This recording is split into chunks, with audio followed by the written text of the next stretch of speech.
नमस्कार दोस्तों, स्वागत है आप सभी का पाजी से एजुकेशन पर। तो फिजिक्स के एमसीक्यू सीरीज का आज है लेक्चर नंबर 23।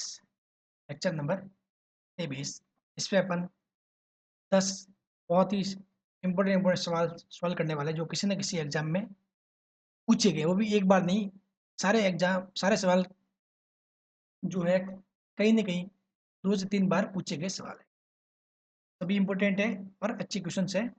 इनको सॉल्व करेंगे और इसकी पीडीएफ आपको टेलीग्राम चैनल में मिल जाएगी। इसका लिंक मैं डिस्क्रिप्शन में दे दूँगा टेलीग्राम चैनल का, ठीक है? आप चैनल को सब्सक्राइब कर लें ताकि चीज़ें जो भी पीडीएफ वगैरह मैं डालता रहूँगा वो आपको मिलती जाएगी। और आगे भी फ्यूचर में लैब असिस्टेंट की भर्ती के अलावा भी चीज़ें होती रहेगी, तो फिजिक्स के रिलेटेड और भी चीज़ें मैं करूँगा उसकी जानकारी आपको रहेगी। प्लीज़ उसको जॉइन कर लें। चलिए स्टार्ट करते हैं। क्वेश्चन नंबर पहला। क्वेश्चन नंबर पहला क्या कह रहा है कि भई स्थिर दाब तथा 27 डिग्री सेल्सियस ताप 0.1 मोल गैस का आयतन दुगुना करने के लिए किया गया कार्य होगा। किया गया कार्य होगा। देखो स्थिर दाब पर किया गया कार्य क्या होता है? स्थिर दाब पर किया गया कार्य होता है, स्थिर दाब पर किया गया कार्य W P और delta V, P delta V, ये होता है स्थिर दाब पर किया गया कार्य। ठीक है? अब देखो यहाँ से आपको एक चीज़ मालूम पड़ रही है कि भई P तो दिया हुआ नहीं है, ठीक है? लेकिन डेल्टा V दिया हुआ कि आयतन दुगुना हो रहा है, कि मैं यानी कि मतलब आयतन में चेंज हो रहा है, ठीक है? आयतन डबल हो रहा है। लेकिन अपने को क्या बोले, ये P दिया हुआ नहीं है, P दिया हुआ नहीं है। तो आप कैसे करोगे? तो आप कैसे करोगे कि किया गया कार्य कैसे निकालोगे? तो देखो आप सभी को पता है कि P डेल्टा V को आप NR डेल्टा T लिख सकते हो। थोड़ी है कि भई यहाँ से डेल्टा V बदलेगा तो साफ बात है N और R तो नहीं बदल सकते, लेकिन T तो बदल सकता है। तो इसको आप W equal to NR delta T लिख सकते हो। इसमें कोई दिक्कत नहीं। ठीक है? अब कह रहा है कि स्थिर दाब तथा 27 डिग्री सेल्सियस ताप 0.1 मोल गैस का आयतन दुगुना करने के लिए किया गया कार्य। ठीक है? आयतन क्या कर रहा है? आयतन दुगुना कर रहा है। आयतन दुगुना। अब देखो, यहाँ से आपको एक चीज़ मालूम पड़ रही होगी यहाँ से, ठीक है? कि भई जो ये है समदाबी है, जो प्रक्रम है वो कौन-सा है? समदाबी है। समदाबी के लिए क्या होता है कि PV is equal to NRT, ठीक है? PV is equal to NRT, V नियत है, सॉरी पी नियत है और एन और आर नियत है।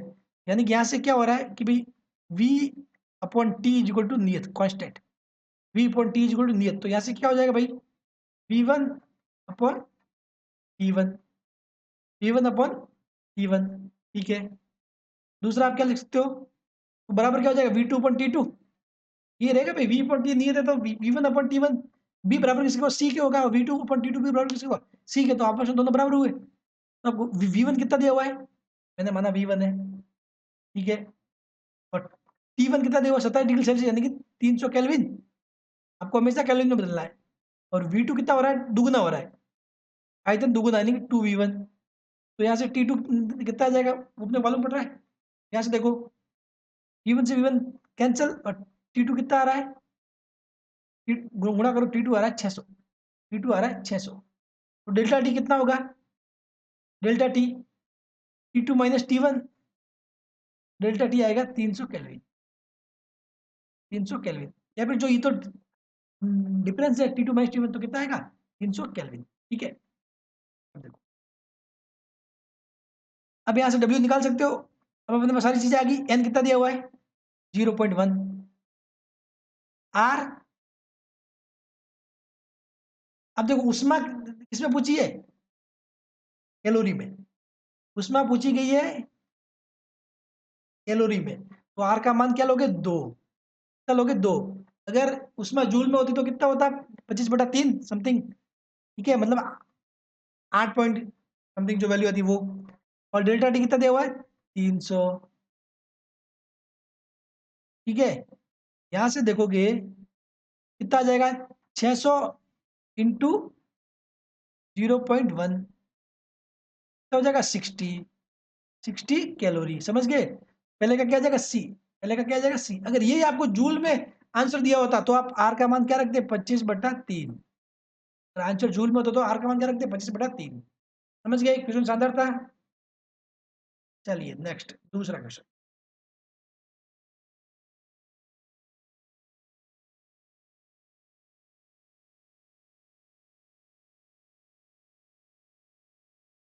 ये कह रहा है एक आदर्श गैस का 27 डिग्री सेल्सियस पर आयतन कितना है, V0 है। इसे नियत दाब पर गर्म किया जाता है ताकि उसका आयतन 2V0 हो जाता है। तो अंतिम ताप ज्ञात करो। तो आपको पता है नियत दाब है, यानी कि V/T क्या है, नियत। V/T क्या होगा हमेशा, नियत। V/T नियत मतलब V1/T1 बराबर V2/T2। अंतिम ताप पूछ रहा है, आपको आयतन दिया हुआ तो आप निकाल सकते हो इस फॉर्मूले से। V1 कितना दिया हुआ है, V0।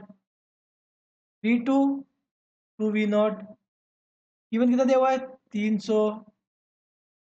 ठीक है, और जो T2 है वो T2। चलिए ठीक है, अब यहाँ से V0 से V0 कैंसिल, T2 कितना जाएगा, 600। T2 कितना जाएगा, 600। अब 600 क्या है, केल्विन। आंसर किसमें दे देगा, सेंटीग्रेड में। तो क्या कर दोगे, 273 माइनस कर दोगे तब सेंटीग्रेड में आएगा। 273 घटाओगे कितना आएगा, 327। 327 दूसरे का सी। समझ गए। तीसरा क्वेश्चन।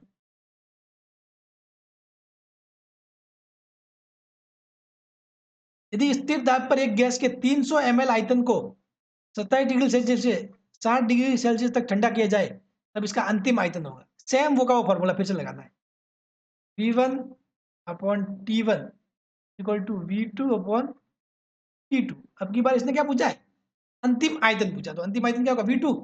V1 कितना दिया हुआ है, 300 ml, तो लिख लीजिए 300 ml। T1 कितना दिया हुआ है, 27 डिग्री सेल्सियस। कितना हुआ है, 27। 27 मतलब ये हो जाएगा 300। 300 जोड़ोगे तो कितना आएगा, 300। ठीक है, जबकि V2 और T2 मतलब 273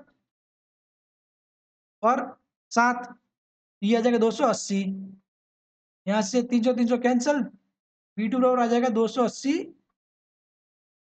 V2 बराबर क्या आएगा, 280 ml। 280 ml, ये क्या हो जाएगा, तीसरे का सी राइट हो जाएगा, तीसरे का सी राइट हो जाएगा। ठीक है, समझ गए। तो ऐसे होगा, तीसरे का क्या होगा, राइट सी, 280।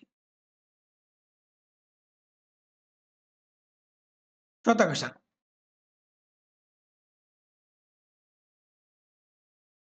बहुत मस्त क्वेश्चन है, बहुत ही शानदार क्वेश्चन है। ये पूछ रहा है प्रारंभिक एवं अंतिम अवस्था क्या समान है। ये पूछ रहा है कि भाई अगर प्रारंभिक और अंतिम अवस्था क्या समान है तो बढ़ते हुए कार्य के लिए कौन सा कथन सत्य, यानी कि किसमें कार्य ज्यादा होगा। तो देखो बहुत मस्त चीज है, आपको मैं बताऊं, ये सवाल इतना मस्त है, दिल खुश हो गया मेरा भी इस सवाल को देखकर। देखो मैंने माना ये स्टार्टिंग स्थिति यहाँ पर है, यहाँ से ये स्टार्ट करते हैं। तो अगर ए से बी तक जाना है, ए से बी तक जाना है, ठीक है, ए से बी तक। तो यदि ये P है और V है तो PV ग्राफ कैसा होगा, अगर ये समदाबी रूप से जा रहा है, अगर ये समदाबी रूप से जा रहा है तो समदाब में कैसे होता है, ऐसे। समदाबी कैसा होगा प्रक्रम, ऐसा होगा। समदाबी रूप में ऐसे जाएगा। अब समतापी ऐसे जाएगा, ये हो जाएगा समतापी। और रुद्रोष्म कैसे जाएगा, ऐसे, बहुत तेज होता है रुद्रोष्म। देखिए मैंने बताया था कि जिसमें दाब ज्यादा बदलता है वो होता है रुद्रोष्म। देखो दाब ज्यादा बदला ना, यहाँ से यहाँ तक हो गया टेट, यहाँ से यहाँ तक हो गया, वो हो गया रुद्रोष्म। तो अब देखो आपको पता है जो कार्य होता है वो क्या होता है, कार्य होता है हमेशा, अगर पीवी कोई वक्र है तो पीवी वक्र, मैंने माना ये कोई वक्र है तो इस वक्र के द्वारा जो ये एरिया जो ये करता है कवर, ये होता है कार्य, ये होता है कार्य। तो जब आप देखोगे तो इस रुद्धोष्म वाला कितना एरिया करता है कवर, रुद्धोष्म वाला एरिया करता है कवर ये वाला सिर्फ, समझ गए। अब समतापी वाला ये पूरा, जब समदाबी वाला ये पूरा ही करता है, तो यानी कि कार्य सबसे ज्यादा किसमें किसमें हुआ, सबसे ज्यादा हुआ समदाबी में, उसके बाद समतापी में, और उसके बाद रुद्धोष्म में। फोर्थ का क्या जाएगा ए, समझ गए। तो सबसे ज्यादा कार्य किसमें होता है, समदाबी में, उसके बाद समतापी में, और उसके बाद रुद्धोष्म में। बहुत ही अच्छा क्वेश्चन है, ठीक है, पूछा जा सकता है। फोर्थ का ए।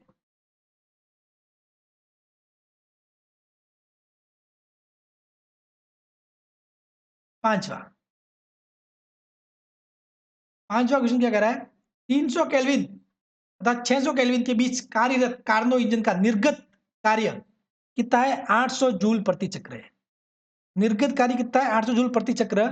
स्रोत से प्रति चक्र इंजन को दी गई उष्मा ऊर्जा की मात्रा है, ठीक है। आपको पता है जब हम दक्षता निकालते हैं, दक्षता के लिए फॉर्मूला क्या होता है, एन बराबर किया गया कार्य अपॉन इस उष्मा जो भी है निकाय है, इसको दी गई उष्मा, ठीक है, दी गई उष्मा। अब देखो तो ये कार्य होता है वो एक्चुअल में क्या होता है कि भाई जितनी उष्मा दी उसमें से बाकी सिंक को चली जाएगी, तो पीछे क्या होता है कार्य W अपॉन Q1 के, ये आता है, ये आता है, ठीक है। अब ये कह रहा है कि 300 और 600 केल्विन आपको दिए हुए, तो आपको पता है हमेशा हमेशा आप Q1 की जगह क्या लिख सकते हो, T1 लिख सकते हो, Q2 की जगह T2, और Q1 की जगह फिर से T1। अब आपको दिया हुआ 300 केल्विन, तो 300 केल्विन यानी कि ये ताप किसका होगा, T2 होगा, किसका होगा, सिंक का, क्योंकि सिंक हमेशा लो टेम्परेचर पे होता है, सिंक हमेशा लो टेम्परेचर पे होता है, यानी कि 300 केल्विन किसका होगा, सिंक का, ठीक है, सिंक, ठीक है। और T1 यानी कि हमेशा उच्च ताप पर कौन होता है, स्रोत, स्रोत क्या होगा, हमेशा उच्च ताप पर होगा T1, ठीक है। अब इस कार्यरत इंजन का निर्गत कार्य कितना है, 800 जूल प्रति चक्र है, 800 जूल प्रति चक्र है। देखो यहां से मैं इस यहां से देखोगे तो मैं इसकी जगह देखो ये क्या 300 केल्विन, यहां से देखो चीजें क्या आ रही है सामने, W अपॉन इस Q1 की जगह भी मैं T1 लिख सकता हूं, कोई दिक्कत है इसमें, नहीं।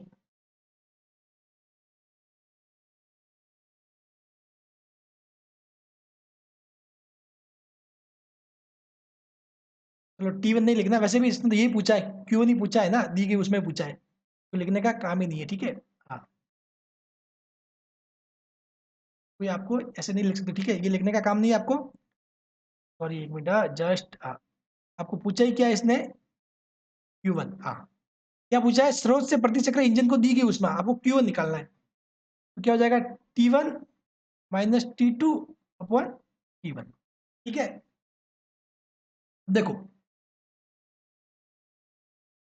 ये जो W है वो दिया हुआ है, T1 दिया हुआ है, T2 दिया हुआ है, T1 दिया हुआ है, तो आपको निकालना है Q1 है। Q1 क्या होता है, इंजन को दी गई उष्मा, तो यहाँ से Q1 क्या हो जाएगा, Q1 बराबर हो जाएगा W इंटू गुणा में T1, T1 माइनस T2, यहाँ से W कितना है 800, T1 कितना है 600, और T1 माइनस T2 300, कैंसल, ठीक है। अब कितना आएगा ये, 6 से कटाइए, 3 से कटाइए 2 बार, तो जाएगा 1600, 1600 जूल प्रति चक्र, 1600 जूल प्रति चक्र, यानी कि पांचवे का डी।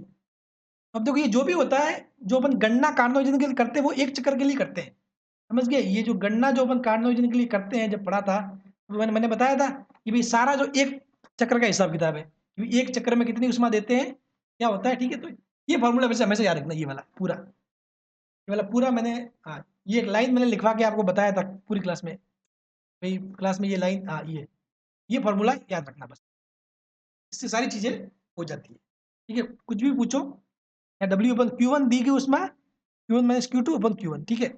इस Q1 को आप T1 से नहीं बदलोगे, ठीक है, ध्यान रखना, मैं वो बाय मिस्टेक बोल दिया था। इस Q1 को T1 से नहीं बदलोगे, बाकी ये बदल सकते हो। क्यों? क्योंकि यहाँ से आप, क्योंकि होता क्या है कि भाई जो ऊष्मा होता है ना, आप कहीं ना कहीं डायरेक्टली समानुपाती मान सकते हो, ठीक है। तो यहाँ पे तो जो इनके समानुपाती नियतांक वो आपस में कट जाएंगे, यहाँ पे समानुपाती नियतांक आपस में नहीं कटता, क्योंकि ऊपर क्या है, कार्य है। जैसे ठीक है, अगर जैसे फॉर एग्जाम्पल मैं अगर Q1 की जगह जगह लिखूँ कि भाई के T1, यहाँ पर के T1 के T2 अपॉन के T1, तो के से के कैंसिल हो जाएगा, लेकिन इस स्थिति में के से कैंसिल नहीं होगा, समझ गए? फिर यहाँ Q1 की जगह के T1 आ जाएगा और ये के फिर अपने लफड़ा करेगा, ठीक है। तो इसलिए इस Q1 की जगह आप T1 नहीं लिख सकते, यहाँ पे आप लिख सकते हो, समझ गए बात? चलिए, पांचवे का डी।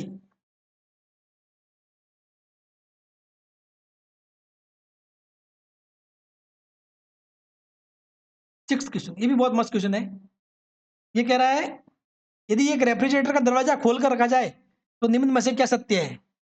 देखो, फ्रिज का दरवाजा खोल के रखोगे ना तो हमेशा कमरा गर्म हो जाएगा, ये ध्यान रखना, ये फैक्ट है, ये फैक्ट है, ठीक है। ज़्यादा दिमाग लगाने की भी जरूरत नहीं है। वैसे होता तो क्या है कि भाई जो ऊर्जा निकलती है ना, उसकी मात्रा बहुत ज़्यादा हो जाती है, बजाय कि जो अपन ठंडी वस्तु से वो निकलनी होती है, उसके बदले जब आप खोल के रखोगे तो वो ऊर्जा और ज़्यादा निकलती है, तो इसलिए कमरा गर्म हो जाता है।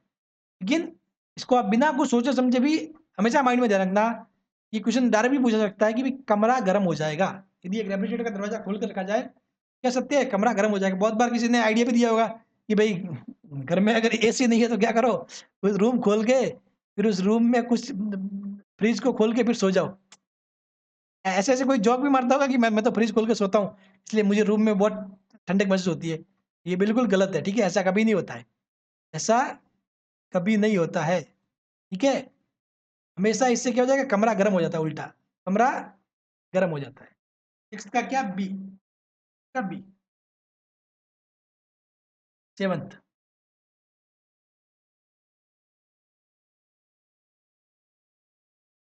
सेवंथ कह रहा है, एक आदर्श उष्मा इंजन 77 डिग्री सेल्सियस ताप पर उष्मा को वातावरण में छोड़ता है।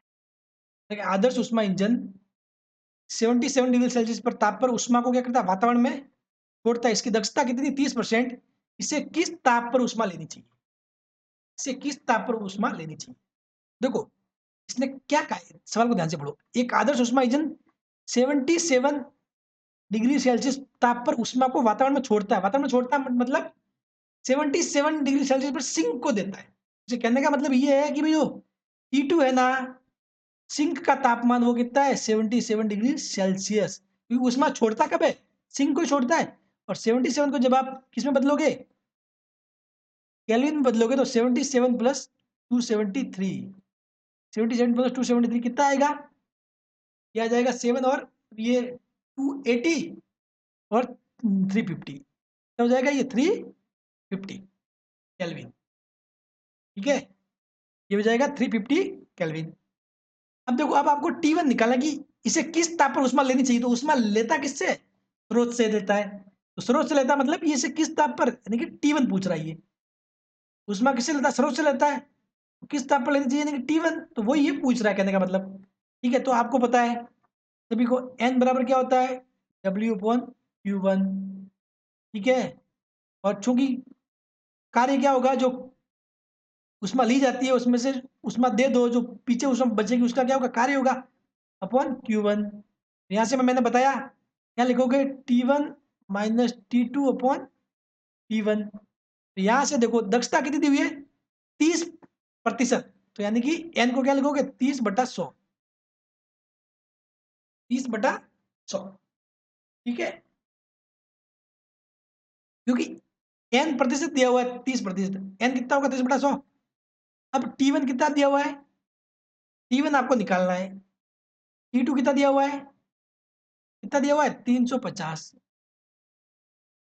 और T1, यहाँ से आप देखोगे तो ये एक जीरो से एक जीरो कैंसिल, मैं गुणा करूंगा तो 3T1, 3T1, और 10 को अंदर गुणा कर दो, 10T1 माइनस 3500, 10T1 माइनस 3500, ठीक है। तो यहां से देखोगे तो 3500 में इसे लेके जाऊंगा, 10T1 माइनस 3T1 7T1, यहां से आएगा T1 बराबर 3500/7, 3500/7 यानी कि हाथ 7×5 = 500। मैं भी बोल लेता हाथ, एक्चुअली हमारे सिरोही वाली मारवाड़ी में सात नहीं बोल के हाथ बोलते हैं, ठीक है। चलिए, तो 7, तो कितना आएगा 500 केल्विन, कितना जाएगा 500 केल्विन। तो इस 500 केल्विन को जब आप सेंटीग्रेड में बदलोगे तो 273 इसमें से निकाल दोगे, तो निकाल दोगे तो यानी कितना आएगा 227। सेवंथ का क्या आएगा बी, सेवंथ का बी, 500 माइनस 273, सेवंथ का बी हो जाएगा, ठीक है। चलिए,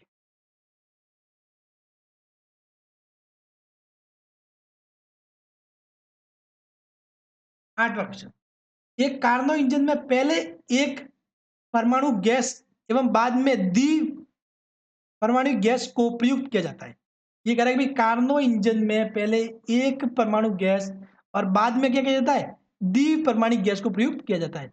यदि स्रोत एवं सिंक के ताप क्रमशः 411 सी एवं 69 सी है एवं प्रत्येक चक्र में 100 जूल ऊष्मा अवशोषित करता है, तो पीवी वक्र का क्षेत्रफल होगा। तो देखो सिंपल सी बात है, ये क्या बोल रहा है कि पीवी वक्र का क्षेत्रफल ज्ञात करो, पीवी वक्र का क्षेत्रफल ज्ञात करो, और प्रत्येक इंजन प्रत्येक चक्र में 100 जूल ऊष्मा अवशोषित करता है।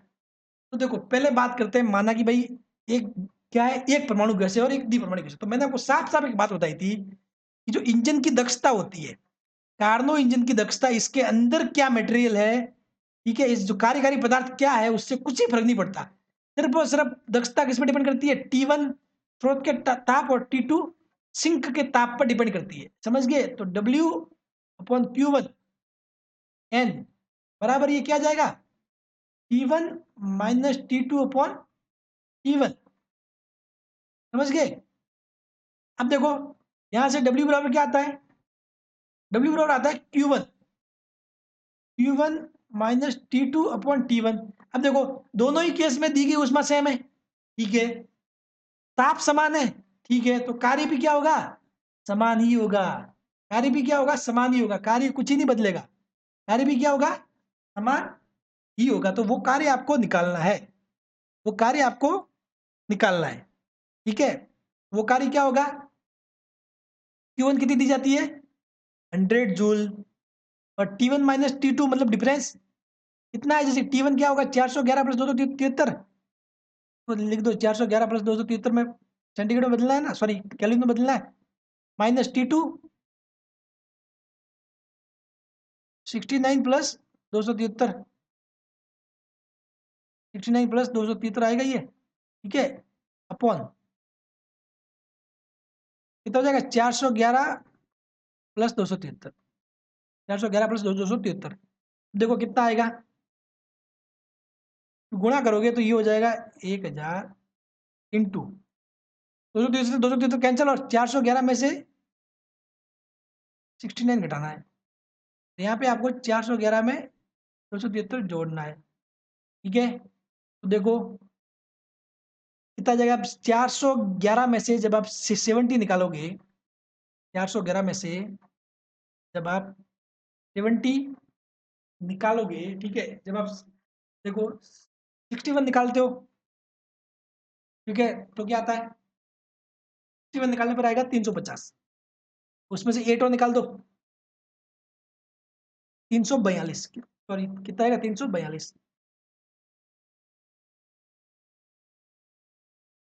ठीक है। और ये 411 प्लस 273 यानी कि ये कितना हो जाएगा 4 8 और 684, हो जाएगा 684।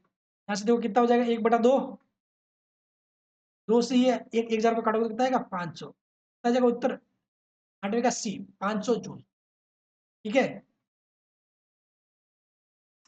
तो हमेशा देखो ये ध्यान रखना, कार्नो इंजन में भले एक परमाणु गैस लो, द्विपरमाणिक लो, कौन सी भी लो, कार्यकारी पदार्थ से कुछ ही फर्क नहीं पड़ता, समझ गए, कार्यकारी पदार्थ से कुछ ही फर्क नहीं पड़ता, हमेशा दक्षता सेम ही आती है।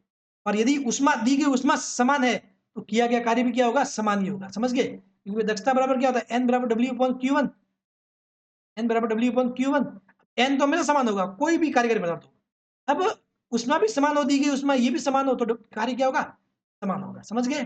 और पीवी वक्र का क्षेत्रफल मतलब, उसके कहने का मतलब है कार्य। पीवी वक्र का क्षेत्रफल मतलब होता है कार्य। 8 का सी।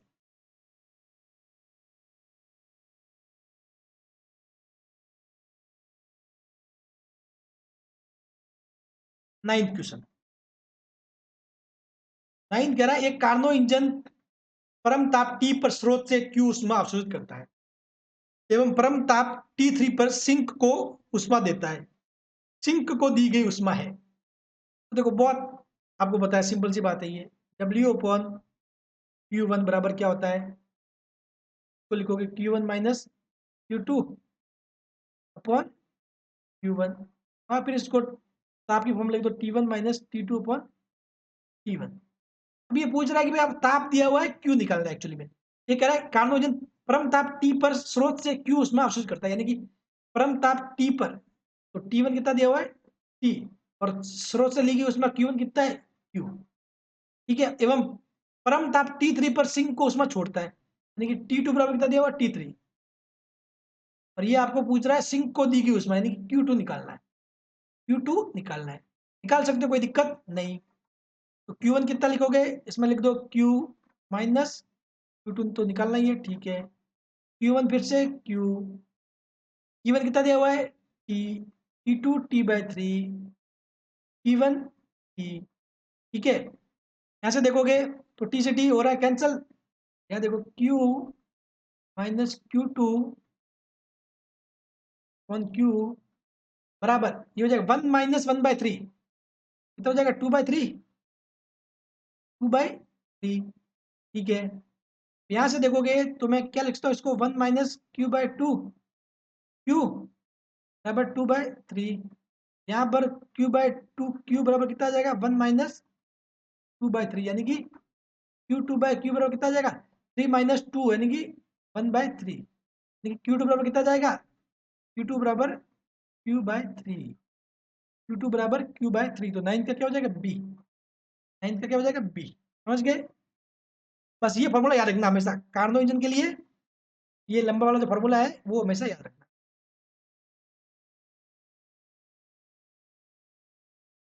कार्नो इंजन के लिए कौन सा फॉर्मूला मोस्ट है, ये देखो फिर से एक बार चीजें में है, तो ये चीज ये हमेशा याद रखना वैसा। और इसको भी रटने का काम नहीं है। W अपॉन Q1, W क्या होता है, किया गया कार्य, Q1 ली गई उष्मा। तो अब देखो कार्य क्या होगा कि भाई ली गई उस उष्मा में से दी गई उष्मा घटा दो, तो पीछे वाली उष्मा का क्या हो जाता है, कार्य हो जाता है बस। Q1 minus Q2 upon Q1, और फिर इसकी जगह अपन यहाँ पर T1 माइनस T2 पर T1 लिख सकते हैं। इसको आप T1 नहीं लिख सकते, ठीक है, इस Q1 को, बाकी इनको Q1 को T1 और Q2 को T2 लिख सकते हो, ठीक है। हाँ, आगे भी इसको अगर बोल के लिखना चाहते हो, इसको 1 माइनस T2 पर T1 ऐसे भी लिख सकते हो, जब आप T1 का भाग दोगे तो, ठीक है। अब चलिए लास्ट क्वेश्चन, एक है आदर्श रेफ्रिजरेटर से संबंधित। ये कह रहा है आदर्श रेफ्रिजरेटर के फ्रीजर का ताप कितना है, -13 डिग्री सेंटीग्रेड है। इंजन का कार्य गुणांक क्या है, 5 है। तो परिवेश जिसमें उष्मा छोड़ी जाती है का ताप होगा। तो देखो, जो उष्मा इंजन का उल्टा होता है शीतलक, उष्मा इंजन का उल्टा क्या होता है, शीतलक, ठीक है। शीतलक क्या होता है, उष्मा इंजन का उल्टा, ठीक है। उसके लिए क्या होगी चीजें, ये पूछ रहा है कि इंजन का कार्य गुणांक, उसका कार्य गुणांक होता है अल्फा, उसका कार्य गुणांक होता है अल्फा, ठीक है।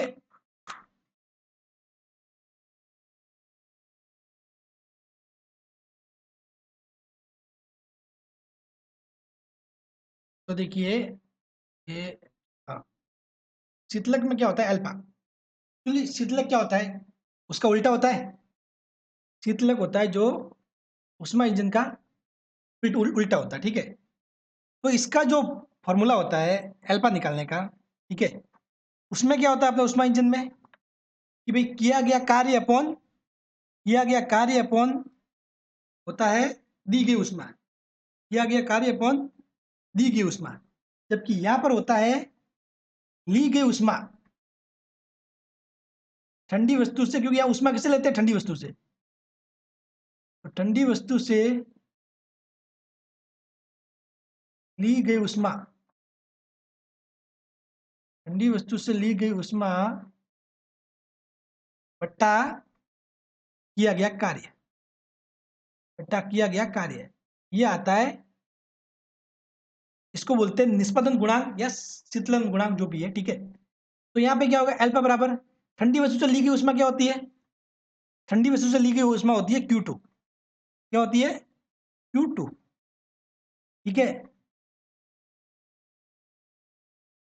तो ये लिख देंगे इसको अपन Q2, और किया गया कार्य क्या होगा, यहां पर भी वही होगा Q1 minus Q2, Q1 minus Q2, ठीक है। जिसको इसमें कोई दिक्कत है वो मेरी लेक्चर क्लास देख ले, उसमें मैंने ये चीजें अच्छे से समझा रखी है। तो देखो, इसको अपन क्या लिख सकते हैं, वही चीज, इस Q2 को क्या लिख सकते हो, T2, यहाँ पर T1 minus T2, T1 minus T2, ठीक है।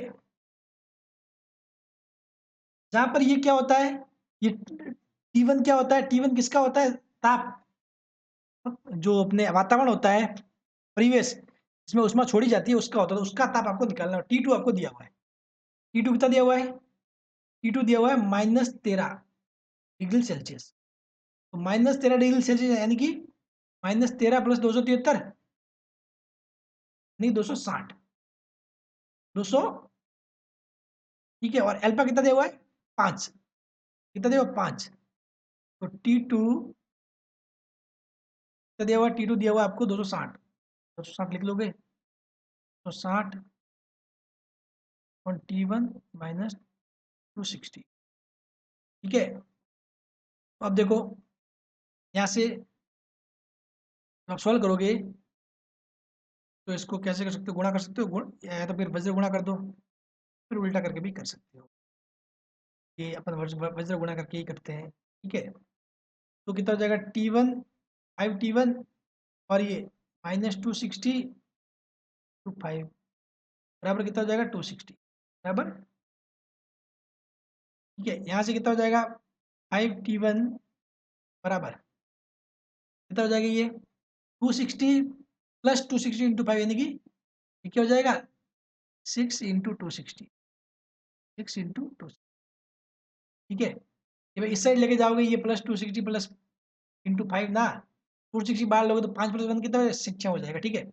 यहाँ से देखो T1 कितना जाएगा, T1 बराबर 6 इंटू 260/5, 5 से डिवाइड करोगे ये कितना आएगा, 5 से डिवाइड करोगे तो भाई 150 में अगर 250 होता तो कितना आता, 50, और ये कितना है, 260 है, कितना जाएगा, 52, कितना जाएगा, 52, 52 इंटू 6, 52 इंटू 6 क्या आएगा, 52 इंटू 6 कितना जाएगा, 6 2 12, और 6 5 30 है, 312 अलग अलग कितना जाएगा, 312, ठीक है। तो अब अपने पास आंसर क्या दिया हुआ है, 312, आंसर अपने पास दिया हुआ है सेंटीग्रेड में, तो 312 किस में आएगा, केल्विन में। तो इसको 312 में से 273 निकाल दो, 312 में से 273 निकालोगे कितना जाएगा, 39, कितना जाएगा, 39। तो 10th का क्या हो जाएगा, सी ऑप्शन, 10th का सी, ठीक है। तो शीतलक वाला थोड़ा देख लेना, जिसको समझ में नहीं आया वो मेरी क्लास है जो मैंने उष्मा इंजन बताया था, उसमें ही मैंने लास्ट के 10-15 मिनट में शीतलक वाला बता रखा है। इसमें क्या होता है, ठंडी वस्तु से ली गई उष्मा अपन किया गया कार्य, मतलब इसका फॉर्मूला होता है एल्फा बराबर Q2 upon Q1 minus Q2, यानी कि T2 upon T1 minus T2, जबकि अपने n बराबर क्या होता है उसमें, T1 minus T2 upon T1, T1 minus T2 upon T1, वो दक्षता वाला फॉर्मूला, ठीक है। ऐसे मोस्टली सवाल उष्मा इंजन से ही आता है, शीतलक से अभी तक पूछा नहीं गया है, ठीक है, और पूछने की संभावना भी कम है, फिर भी पढ़ना चाहो तो पढ़ लेते। चलिए, तो आज की क्लास यही पूरी होती है, 10 के 10 सवाल हो गए अपने, और ये यहाँ पर ऊष्मागतिकी वाला चैप्टर भी पूरा हो गया। अब अपन नेक्स्ट लेंगे इलेक्ट्रोस्टैटिक यानी स्थिर विद्युतिकी के न्यूमेरिकल, ठीक है। Thank you so much.